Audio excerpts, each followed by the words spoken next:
And Rebecca's starting the recording, right? She should. I think we later announcement when it kicks off. Right.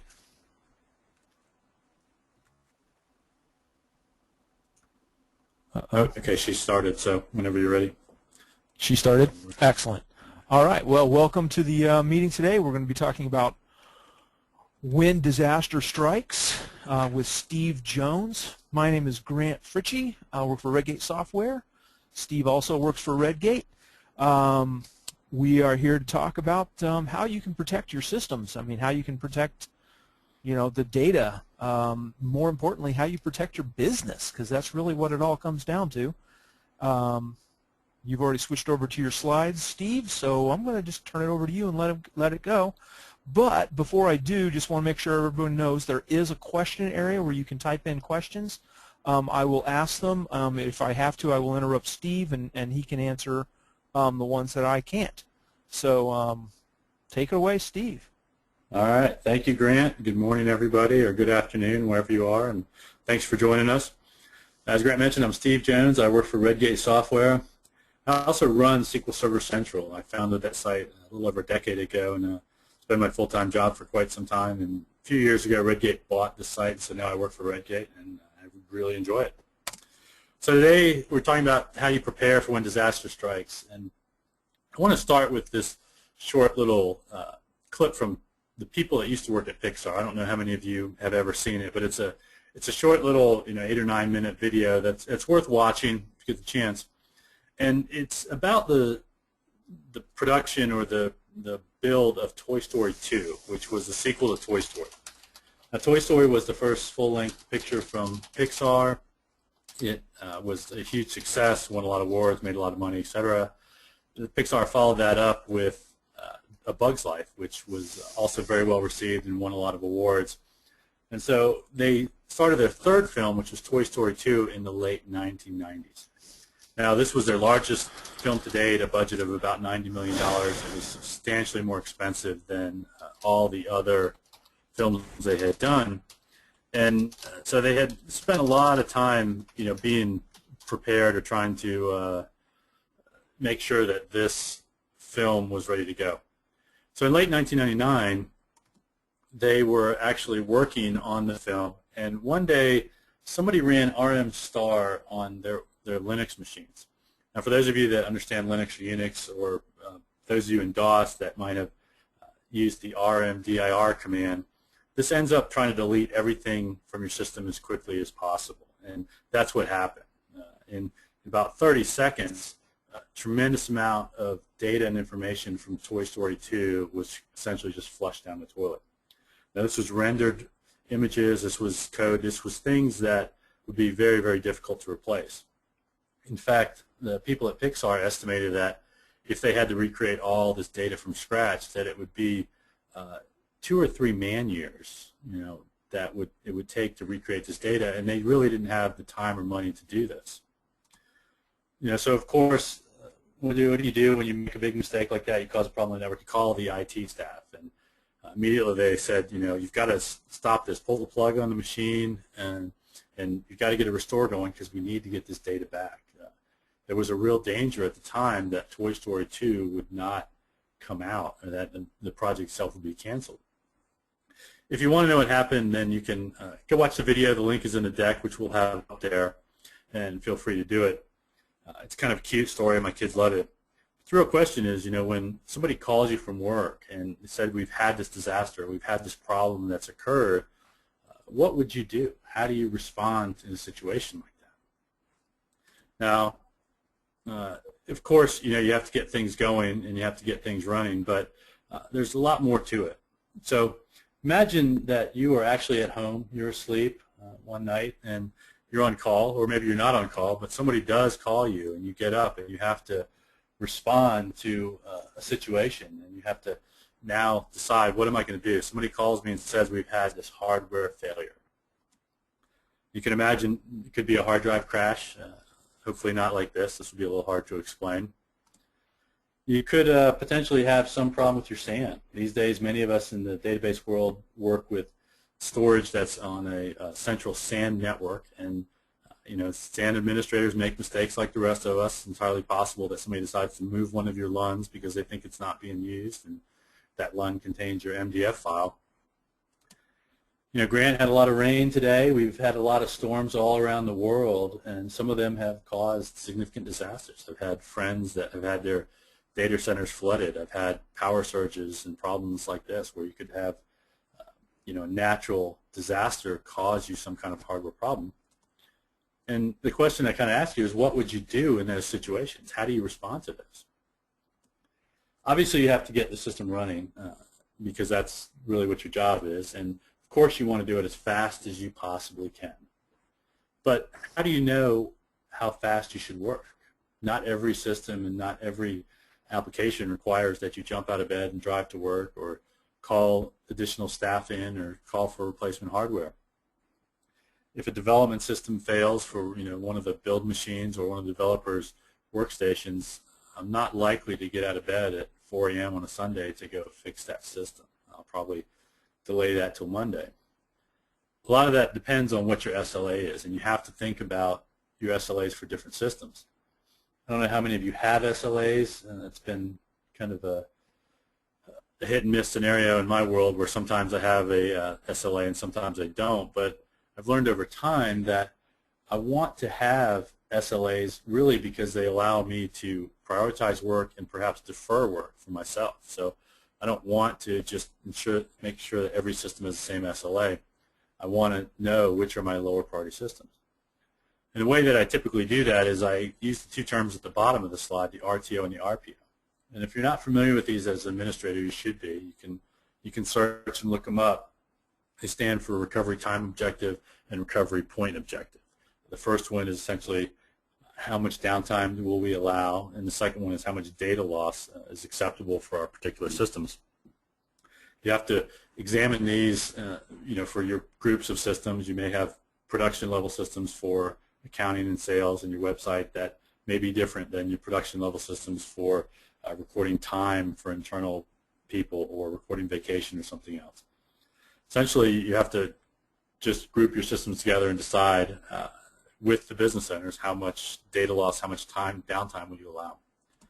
Now today we really want to talk more about RTO and the time that's involved when a disaster occurs and the time that you have to get things fixed. And I want to give you some ways that you can actually break this time down and reduce the amount of time that you're down for particular systems. So what I want to do is I want to break down your RTO time, which is essentially downtime from when a disaster occurs until the system is running and customers can use it again. And we'll start with alert time. Alert time is essentially the time that it takes from a disaster occurring, whatever that is, till somebody is aware that the disaster occurred. Now you might think, obviously, we would know right away if a disaster occurred, if I crashed a server, but it's not always true. These days we have automated patches, we have systems that will update themselves. It's entirely possible that a build server or development server goes down on a Friday night and nobody knows about it until Tuesday because nobody needed to access the system on Monday. So alert time could be substantial or it could be very small. After that, you have response time. How long does it take for somebody to be aware that there's a problem until they can actually look at the problem, they can actually log into the system? And again, it's not always an immediate thing that happens. There's plenty of times where I get an alert from an automated system or I get a phone call and it takes a substantial amount of time until I can log in. We have our assessment time, which is where you actually determine what the problem is. It's not always inherently obvious what the problem is when a system has failed or when a system is not working correctly. It's entirely possible you have a system that's up, but parts of it don't work. I'm sure many of us that are DBAs have experienced this where we've accidentally deleted some data, perhaps truncated the wrong table, run a script against the wrong environment, and all of a sudden the system stops working correctly, and we have to make sure that we understand what is wrong before we start fixing things. We have to decide how we're going to approach the problem and fix it and get approval to do so, which could be very fast. It could take some time, depending on what your resolution is. And when you decide how to fix it, you may have to purchase something, you may have to contract for services, you may have to just do the work yourself or assign it to somebody else, but there's a little bit of time to decide how to handle this. And of course, you have the action time, the time it takes you to actually fix a system.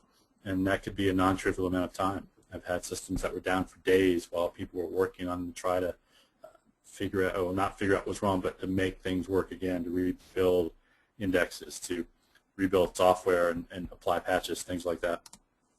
And the last thing I put in is validation time. I would hope that none of you would reboot a system, power it on, and then walk away telling users that it's working without actually checking to see that it's working. Validation time can be very fast. It could take a little bit of time to have a group of customers or a group of people actually evaluate the system. And so the scales for all of these could be long or short. Typically, you can reduce the alert time to a very, very, very small number, and I would encourage you to do so. But it could take a substantial amount of time if you have nothing in place to do so. And the rest of the items could vary as well. So let's go back to our hardware failure. That's our kind of first disaster scenario that's occurred. Immediately, you have a certain number of actions that you want to take place, right? You want to fix whatever's broken, replace it or reformat, whatever has to happen. You potentially have to do some sort of software restore to get things back into the state where they're working. Again, I hope that you would actually test the system and make sure that it's working correctly and not assume that your actions work, and then you turn it on for users. Those are the immediate things. But imagine you could turn back the clock. Imagine you could think about this in advance and go, I'm sure sometime in 2014 I'm going to have a disaster. I'm going to have some kind of failure in hardware. How would I prepare for this in advance and approach this differently? So I'm a little bit of a sports guy. I love sports, and one of the great sayings I think that's always been out there is the best defense is a good offense. If you have a great defense, then it matters a little bit less how good your team is at scoring the ball or making points if you can prevent the other team. I don't have to score 100 points in basketball if I can always be sure that I prevent the other team from scoring 60. Then I have a lot more margin to win a game.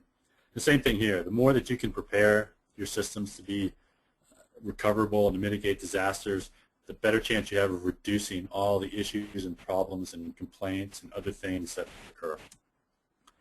So let's go through a couple of things here that might allow you to respond more quickly. For your alert time, you really want to know when things go wrong as quickly as possible. It doesn't mean that you're going to fix them right away. It doesn't mean that you're going to jump out of bed and drive to work for every alert. But the faster that you're aware that something has gone wrong, the more time you have to actually fix it. If I've got an SLA of an hour to get a system back up, if I know in the first minute it's down, then I have 59 minutes to get it fixed. If it takes me 15 minutes to be alerted that something is wrong, then I've only got 45 minutes, obviously. So the way that you really want to do this is with some kind of monitoring in place. Now, you could do this with an automated monitoring system. You could have people, in your help desk that ping the server every minute, with a web page to see if it's working. There's a number of ways you could do this. You could, in SQL Server, use something like PBM that would have something in place to alert you to a change. So it's not always that a system is up or down, but things might change and stop working. And you could set up any type of alerting system that you have or that you can think of to let you know when something goes wrong. Now, at Redgate, we make SQL Monitor, which is really designed for monitoring and alerting on your systems. It tries to watch them, and when something changes or goes wrong, it lets you know right away through an email or a page or something. There's other products that do this where you could write your own system. I would just encourage you to have something in place. But also encourage you to make sure that your monitoring system doesn't just look for very gross metrics like is the system up or down, does it respond to a ping or a query, but also look for potential breaking changes. You might want to look at your auditing systems. You might want to read through auditing data and see, has somebody deleted or added a tremendous amount of data that's potentially a problem. You might want to look for potential changes to code that would cause you a problem, or configuration settings. For example, junior DBAs may be resetting memory on a system because they're not sure what it should be, or they think it'll solve a problem when it could cause you more problems down the road. You want to have a monitoring system in place that can alert you and let you know that those things have changed, especially if you're trying to go back and debug a system later. The monitoring and alerting can help you very quickly to narrow in on what might have changed or what's different. I know one of the classic problems that I've had throughout my career is that everybody says I haven't changed anything. Matter of fact, my daughter's having problems with her laptop now, and I asked her what's different. She goes, well, I haven't changed anything. And as we dig in further, we realize that she's installed some plugins into various browsers to do things, and those are potentially issues. Now, obviously, Redgate is sponsoring this, and I work for Redgate. Here's a quick view of SQL Monitor that we have running at monitor.redgate.com, and you can go to the site and see essentially a demo version of our software and play with it. It's a demo version, but this data is actually real data. We monitor the SQL Server Central servers with SQL Monitor, and then we take that raw data and we replicate it out to another server and present it for the world to kind of play with. And you can go click through and you can see what alerts and things have occurred.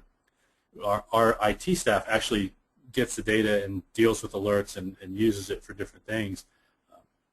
So the internal dashboard looks different than this. It doesn't have all these alerts. We leave some of these out here on the replicated server just so that you can see how things have changed. But this is only delayed about a minute or so. So the process time, memory, other things as they update, you see the real changes occurring.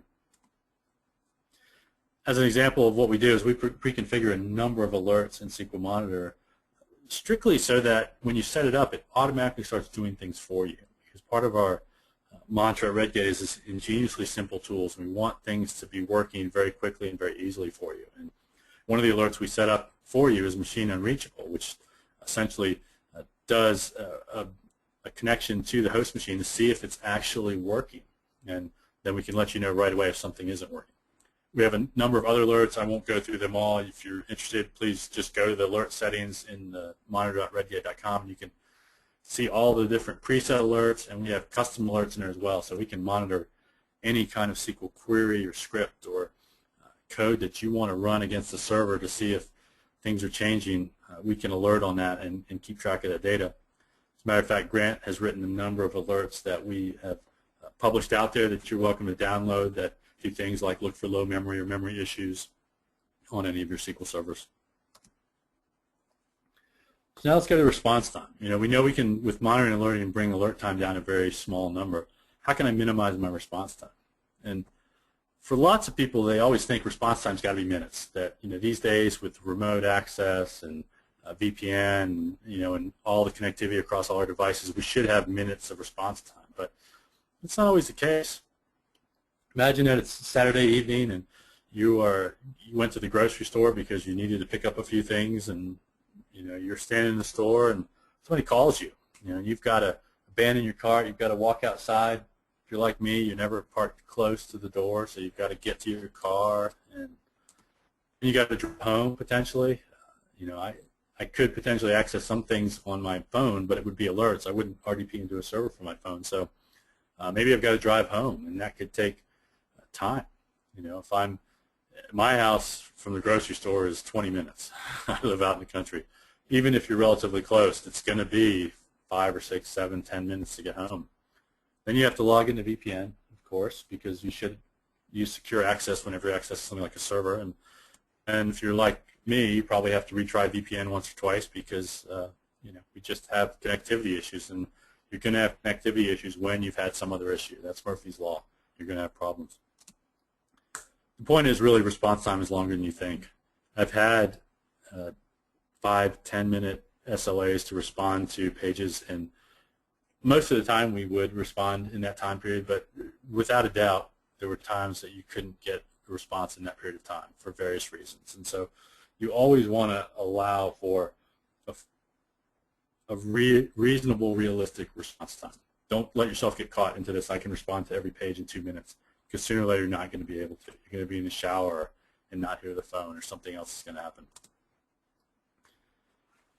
How can I reduce that? Well, one of the best things you can do is to have some kind of mobile device that allows you to log into your systems. And if it's going to be a laptop, and laptops are very common these days, I would encourage you to have some sort of shared VM that was available for everybody to use, so that it's already configured, all of the software is in a known state, you don't have anybody changing things or reconfiguring things. You have a VM that's dedicated to responding to potential problems. And that allows people to do whatever they want to their machine, but they still have a VM that works. We have tablets and phones and other devices these days that potentially can allow you to get in with a VPN and get to a system and actually determine what is potentially the problem or what is the symptom. So I encourage as well, you want to have some kind of tethering, or air card or MiFi or some little device that allows for connectivity, and you're not dependent upon there being Wi-Fi at Starbucks or something else working. You could even be at a remote office and potentially have problems. When you're responding to disasters, when you're responding to issues that may have your president or CEO calling you, you want to make sure you have connectivity as much as possible. And you want to test this in advance. You want to make sure that the places that your staff goes or you go when you're on call actually work.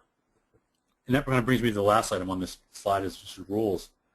I live in Colorado in the mountains, and there are places where cell phones don't work. There are places where there is no Wi-Fi coverage from a business or that you could purchase. And when I worked at some large companies in Denver, we would actually have rules in place that said if you are on call, you can't go into the mountains. You know, there's a lot of weekends where I'm out with the scouts, and when we go out on some of the camping trips, there's no connectivity whatsoever. Even in town, there's times where I've gone to a football or a baseball game, or in Europe, maybe you went to a football soccer match, and it's entirely possible you would have no connectivity in that match because of the sheer density of people and devices that are there. So rules typically aren't in place to be problematic or to be a hassle in your life, but they're there to try to make sure that you can actually respond when you need to. And we had very simple rules that, you know, we're just trying to limit the potential problems we might have if we need to get a hold of somebody. And then we tried to make sure that if somebody did have tickets to an event or they needed to leave town for some reason, that we had a secondary person on call so that they could respond if something occurred. So now we get to assessment time. You have to look at a system and go, what's wrong? Is the hard drive really broken? Is there a virus? Has something else happened? Somebody just delete data? Here you're really on your own. You've got to know how to debug a system, and that comes down to your training experience. And hopefully you are constantly working on this. You're reading blogs. You're reading SQL Server Central. You flip through forums. You practice potential issues on your own side so that you recognize different error messages. You talk to other people. When they've gone through a disaster, you sit down with the rest of your team and people, and you understand what kind of problems have occurred and what it looks like. This is the best reason that I could give an employer to do constant training throughout the year and over time to make sure that people understand how to examine the system and figure out what's wrong and make it work or to tune it and make it work faster. Some of the best ways you can do this is to have some kind of blog or wiki internally where you keep track of some of this stuff, because you won't be able to debrief everybody, but you will have you know, kind of records that people can look through. And I've had companies where we did maintain essentially a log of things that occurred, so when somebody had a problem, they could search and look and see if something similar had happened in the past, especially to that same system, because one of the things I found is that problems that occur in a system tend to occur over and over again, especially when we can't implement a rewrite or a complete fix and we just have to patch some problem. The last thing you might want to have is have a runbook of some sort. Not many companies can invest in these, but if you build it over time, it works pretty well. And a runbook is essentially a list of procedures and processes for dealing with situations, especially recovering systems or setting them up.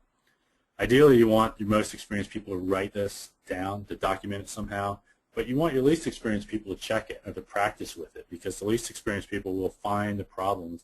They won't have all the assumptions that people know that before I restore a database, I check to see that the tail of the log is backed up.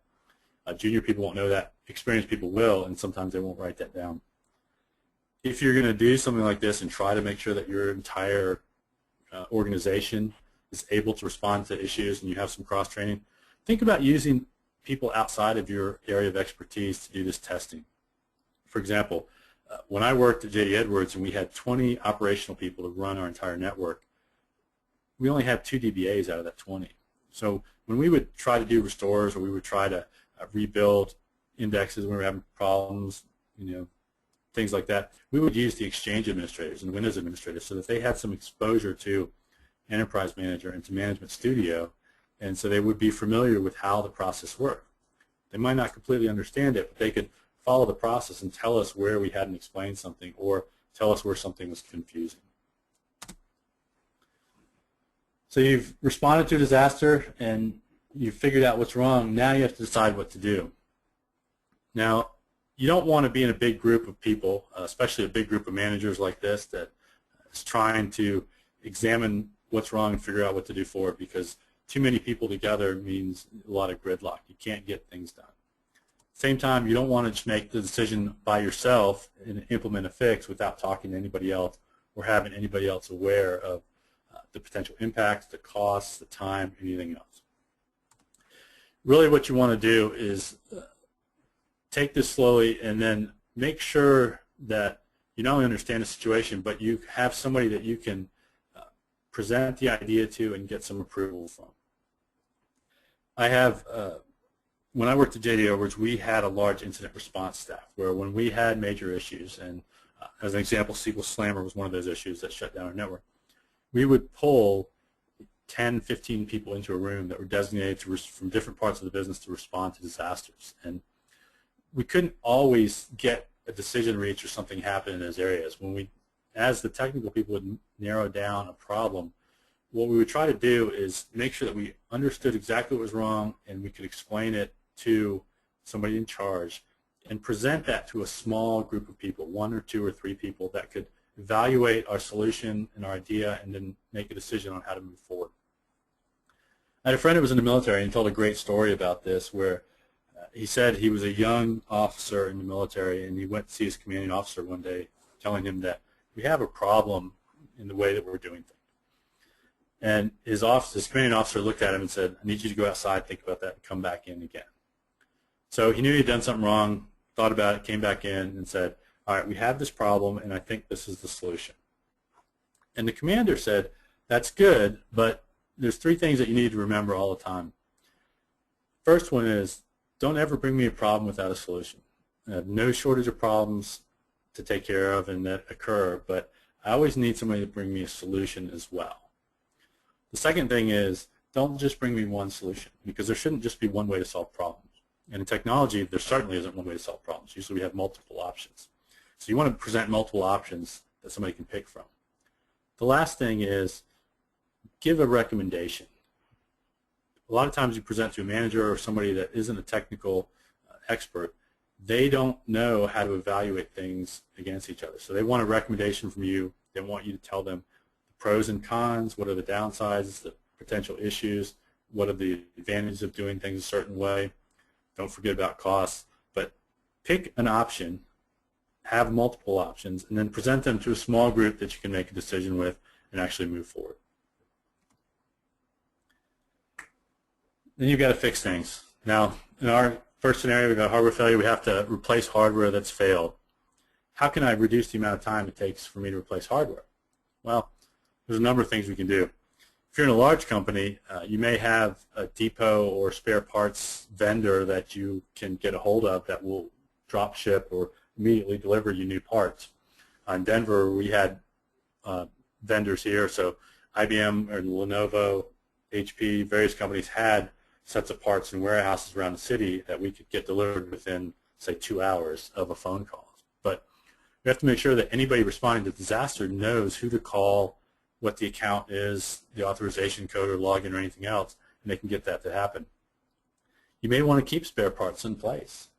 I wouldn't have spares for everything, but chances are you've got some level of standardization from 1 or 2 vendors with 3 or 4 models of parts.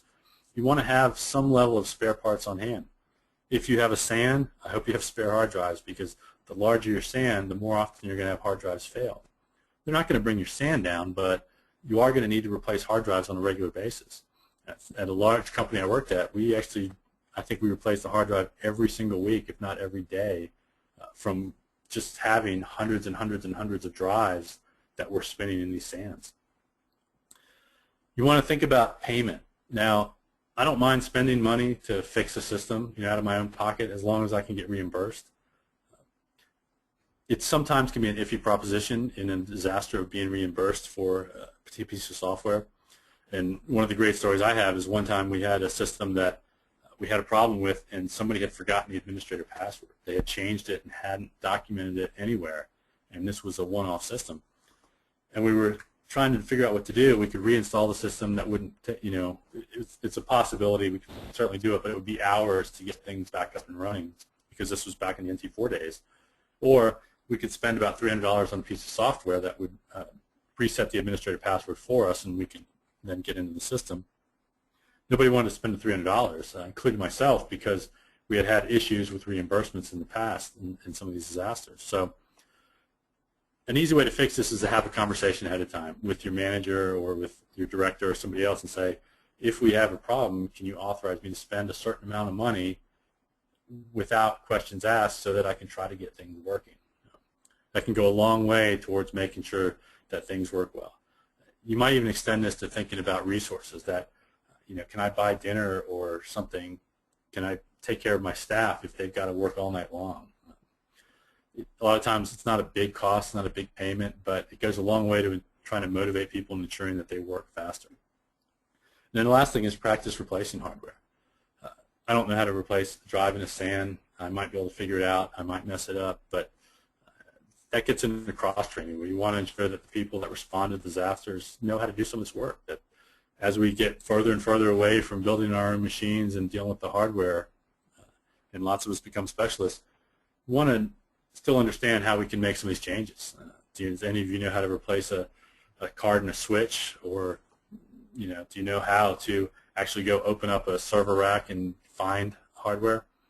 It can be non-trivial or complex sometimes in some of these environments. So a little bit of practice can go a long way. Even if you've only done it once, it makes a huge difference between never having done it at all.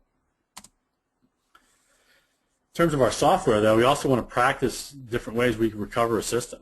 If I delete data from a table, what will I do? Do I have to restore the entire database? Do I have another method that I could just recover data from that table?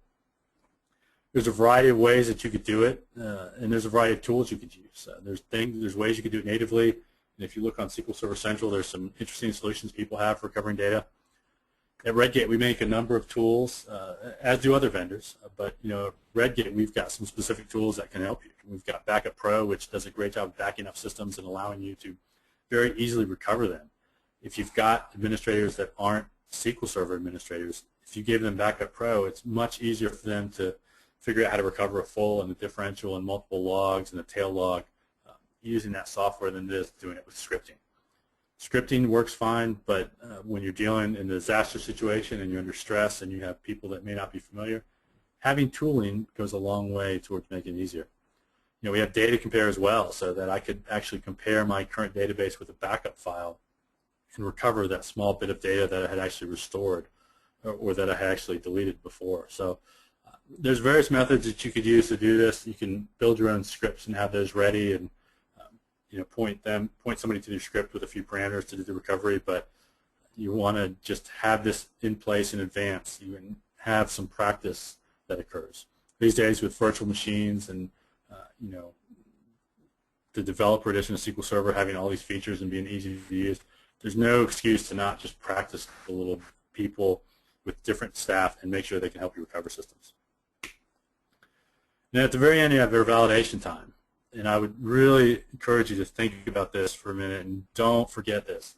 I've seen way too many times that people have turned a system back on that has been incompletely recovered, and people start using it and then they realize there's more issues. And it's almost worse to turn the system on and have to turn it back off than to take a little longer to turn on in the first place. It's embarrassing professionally. It calls into question your competence. It's sloppy work.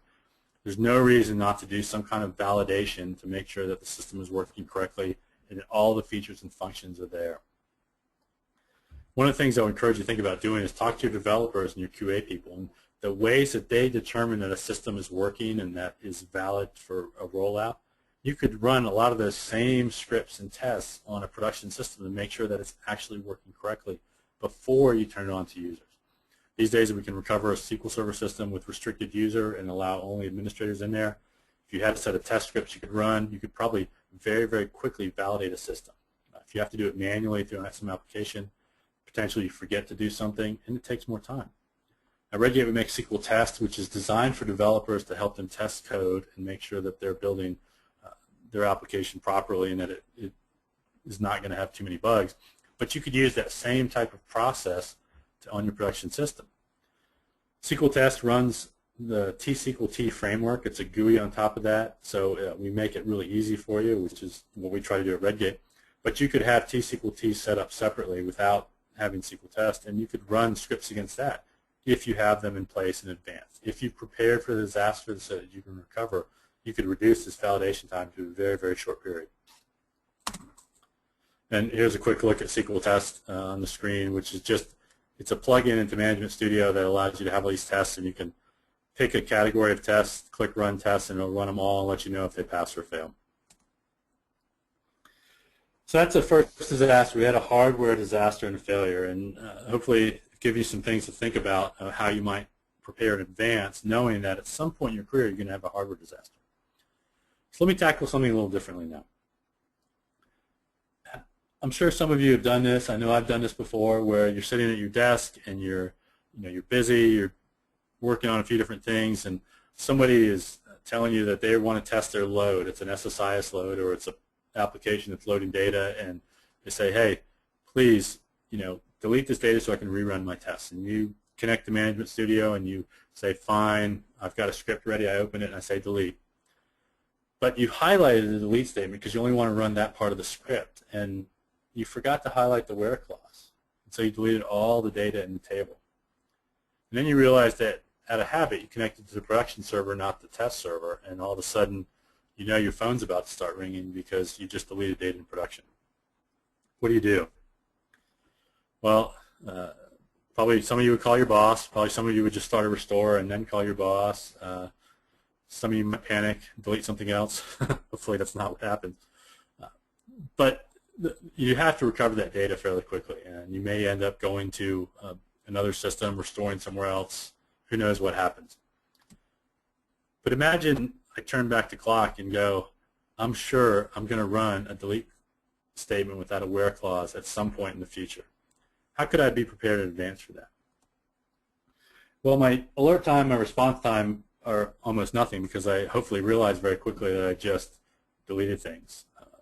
Hopefully after you run a delete, you actually run another script that checks to make sure your action was completed, and you realize what server you did on. But imagine you get down to the point where you go, all right, what do I decide to do and how do I fix this? One of the things you could think about doing, which I haven't listed on the slide, is make sure that anytime you run modification statements potentially in production that you have a begin transaction in advance so that you can roll things back. Having a begin transaction means that you shouldn't highlight begin transaction, my code, and commit all in one batch. You should make sure you always have commit as a separate batch.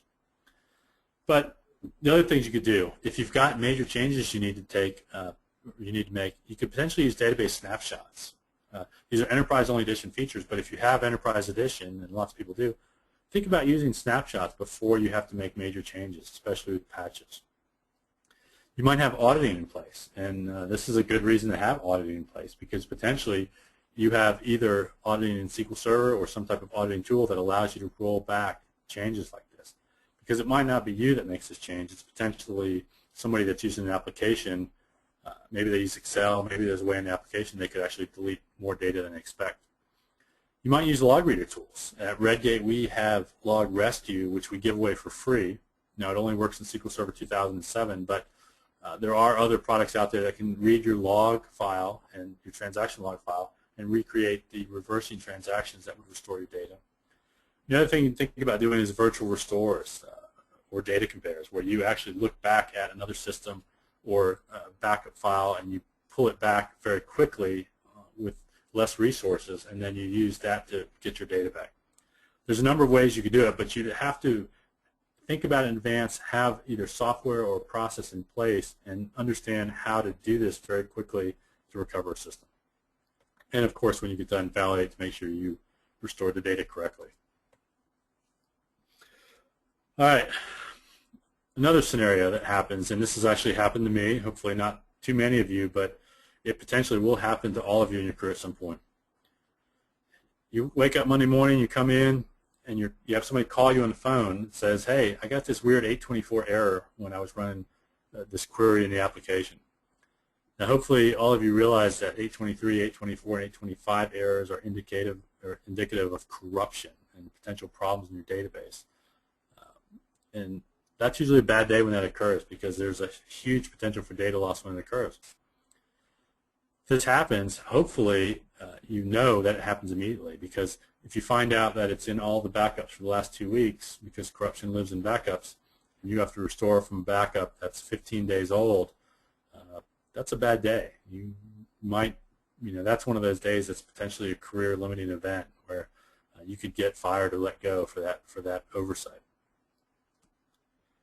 Of course, right away, what do? You need to call your vendors that make your hardware and software, because corruption is almost always a hardware or firmware software issue. And you want to make sure you have the latest versions of things. You want to find out if there are reported issues with this hardware.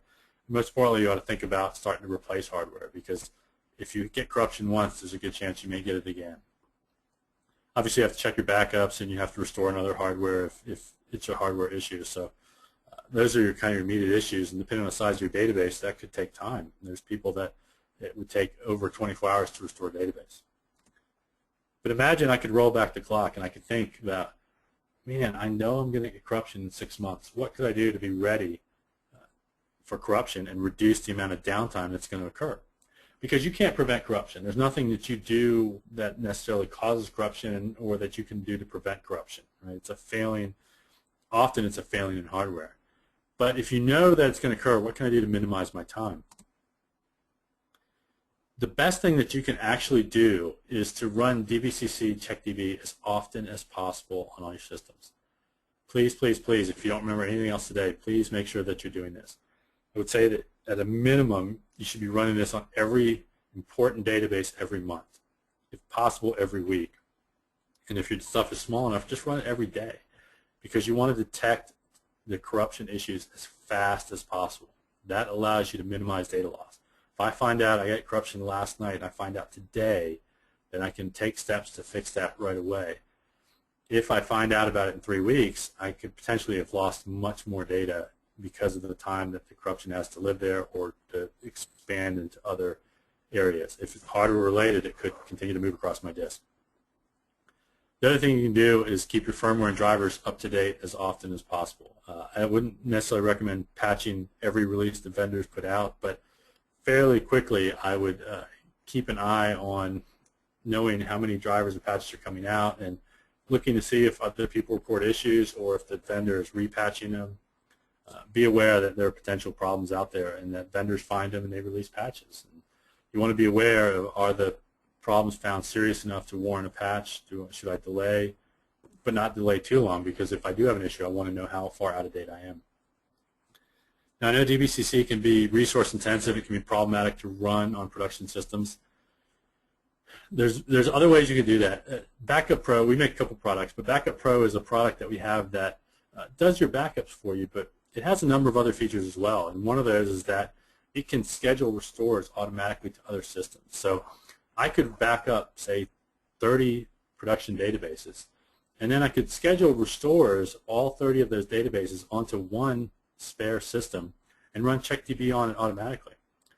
In the Schedule Restore wizard that we have for Backup Pro, which I put on the screen, there's one step here that allows you to specify run CheckDB on a database after it's restored. And then I can always drop that database as well. So I could drop it when CheckDB succeeds with no errors, which is what I'd want to do to save disk space, or I could always drop it at the end of the thing and just respond to the errors if there are errors. But this would allow me to find out as fast as I can in my environment when I've got corruption and when I've got problems. You could script this as well yourself. We try to make it really easy with a tool, and that's one of the benefits of tools. That's why you pay for tools, is because we've done the work to make it very easy for you. If you do it yourself, you've got to spend time and effort to build a system and test it and make it work, and then check that it is working, which is fine, and you can do that, but we think it's worth the money for the tool to have us do that work for you. You're welcome to decide on your own. All right, for my last disaster here. Friday night is date night. At least it's date night in my house. Hopefully it's date night for you. Those of you in relationships, please make time for people in your life because getting away from work is important. You know. But Friday night's also deployment night in a lot of places. In the U.S., it becomes deployment night because if you're a global business, Friday night is usually the quietest time in the world.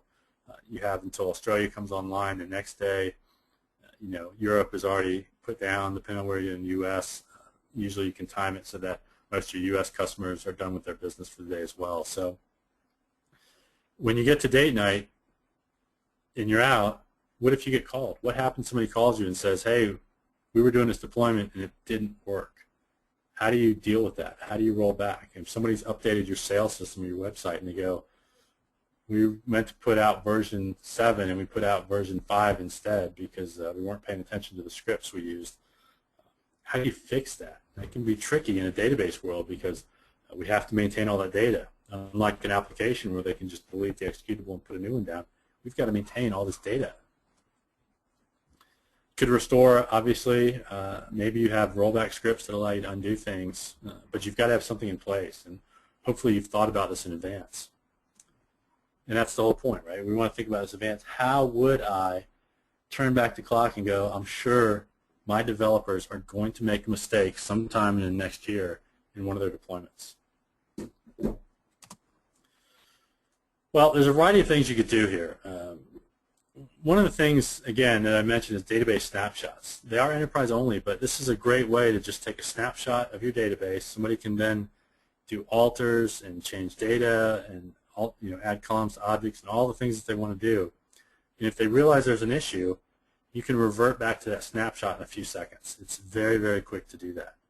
If you have Enterprise Edition, you should really think about database snapshots before any type of software deployment, whether that's from your own system, vendor, Microsoft, whoever. The other thing you would want to do is have rollback scripts that would allow you to roll back to a certain version. You might want to be able to look at your version control system and see where things change. Are you actually ahead of your main branch? At Redgate, we have a lot of tools, again, to try to make this easier. This is all stuff you could do yourself, but we try to make it really easy. I don't have Deployment Manager up here, but that's a new product we've actually released to make it easy for you to see which versions are in which environments and which ones you're deploying, and it makes it really easy. It's a little bit of setup involved to make it work, but I encourage you to take a look at Deployment Manager, which is actually free for if you have a small environment with just a few projects you want to test on. Give that a try. However, the thing that I would really recommend to most of you here is to look at a comparison tool. Now, we make SQL Compare. There are other products out there. Probably many of you have used SQL Compare, which I think is our most popular product. For those of you who have, this dialog is familiar, but this is what happens when you start up SQL Compare. You see, I want to make a comparison from database to database or from backup or snapshot or whatever to whatever other environment. In this case, when I'm moving from my development environment to my test environment, as you see here, I have development on the left and test on the right. I would do this comparison, and what this would do is give me a script that would change all of my objects in test to look like development. So the arrow at the top would allow me to move my changes from development to test, which is what I want to do. That's a deployment. However, if you look at the very bottom of this dialog, in the very middle, there's a button that says Switch. If you click that button, it will reverse the arrow at the top, and what it will do is it will say, how can I make development look like test, or how do I take my test and send the changes to development? That's a rollback script. If I run this twice immediately before I do a deployment, I've generated a roll forward deployment script, and I also generate a roll back script, which will allow me to undo all the changes. We have data compare, which would allow you to do the same thing if you were actually moving data around. But this is a very easy way to get your developers to build rollback scripts that you can then use. Now, I wouldn't do this in production because whatever I run in test, I should run that exact same script in all the next environments, my user acceptance, my beta, my production environments, because that's the only way I know I've actually tested the deployment process. But if I did this, I would have that deployment script and I would have that rollback script that I could move through all those environments. If I found bugs in test, they would fix them in development, and I would run this twice again, once forward and once backward, to give me 2 more scripts that would give me my deployment and my rollback script. you could build these by hand, and I've forced developers to build these by hand in the past so that we're sure we could roll back a problematic deployment. But it's much easier if you use tooling, and we make SQL Compare. There's other products out there, but again, just highly encourage you to use tooling, have this stuff prepared in advance so that when you do run into that problem, you have a way to undo it. So I've talked about kind of 4 disasters, and throughout my career, I would say that almost everything that's happened is a variation of one of these disasters. It's a hardware issue. It's a software issue, which is the software deployment. It's some type of corruption that's occurred, or it's just user error, which is probably the most common disaster I face. All of these things can be solved, and at least we can mitigate the amount of time that we're down and the impact of the disaster if we use some kind of tooling in advance. Now, tooling doesn't have to be third-party vendors. Obviously, at Redgate, we would love for you to use Redgate tools, but tooling means that you have something in place to automate and speed up the process of responding to any of these issues. And whether you write your own tools, you buy somebody else's tools, or you buy our tools, please think about putting tools in place in advance so that you can respond very quickly, very accurately, and professionally to any type of environment. That's about it for today I've got here. I'll take questions if we've got more questions. We are recording this webinar, and it will be posted next week at SQL Server Central. And if you've got questions, the forums SQL Server Central are great. I'll have this deck up on my Voice of the DBA blog, and then if you want to meet us in person or see some of the, learn more about this topic, other topics, we've got SQL in the City events occurring in the U.S. later this fall. We've got some large ones. We've got some small ones. So I encourage you to check those out. That's about it. Grant, still awake? Oh, yeah, right here, ready to go.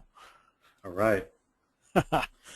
We only had one question. I Okay. already answered it, but I don't think they would mind probably getting your feedback on it too. Sure. And the question was, how do we test DR?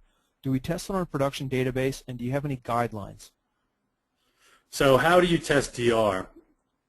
If DR is important to you, meaning that if a system goes down and it becomes extremely problematic, then you do need to test that in production. And when I say test it in production, what I mean is that you actually need to fail your production systems over to your DR system. And whether that's automatic and quick, or whether it's maybe slightly slower with something like log shipping that may take you 10 minutes to move over, you actually want to test that stuff in production. Now, you don't want to do it without notifying people. Please, schedule it. Let all your customers know. Let your staff know that, hey, we're going to fail over on Friday afternoon at 2 o'clock because that's relatively slow, and it's going to take 10 minutes to get back up, on the spare system. But you want to let everybody be prepared and do that failover so that you find out how many machines don't reconfigure to connect to the new database, or that you can't get it back up. Now, in terms of guidelines, you want to get permission, but you also want to make sure that you have a failback from your DR system. So if you're unable to fail over to DR, say in 20 minutes or half an hour, you immediately go back to your production systems. And you may test that in small environments first. I know we've had global systems where we said we are going to test this DR at 2 a.m. on Saturday morning because that's the quietest time that we have. But we have to know that we can actually fail over to a DR system. It's entirely scary, and lots of management doesn't want to ever do it, but at some point you will have an issue. If you run long enough, you have an issue. And so finding those issues early and learning where the problems are better than later. Now, you want to do some testing before you actually force your whole company to fail over and make sure that you think you can recover that secondary system. But I would really make sure that I had planned to do real DR tests if DR really mattered. If nobody wants to give you permission to move your production systems over, I would fake it as best I could, in that I would pick a small group of users and say, we're going to fake a failover, and I want to repoint your machine or your 3 machines over to this secondary system, and I want you to work for 15 minutes and see if you can actually do what you need to do. You might have to buy somebody lunch, or beg them to do the work twice, because when they get done with your test, they're going to actually have to go back to the real production system and do that work again to make sure that it's real work. But you've got to simulate as best you could for DR. And if you've got other questions or need more, please feel free to contact me, and I could probably talk about this for another hour. That's a little bit different than the advice that I gave, so I'm really glad I asked you the question. So that was perfect. Okay, and we'll have the Q&A on the site too, so you'll see Grant's answer as well if the rest of you are interested. All right, I guess that's it. Thanks everybody for attending. Thanks, Grant, and I guess we'll sit around for another minute or so if anybody has any questions. Otherwise, you guys have a great rest of your week, and hopefully we'll see you at one of the events this fall.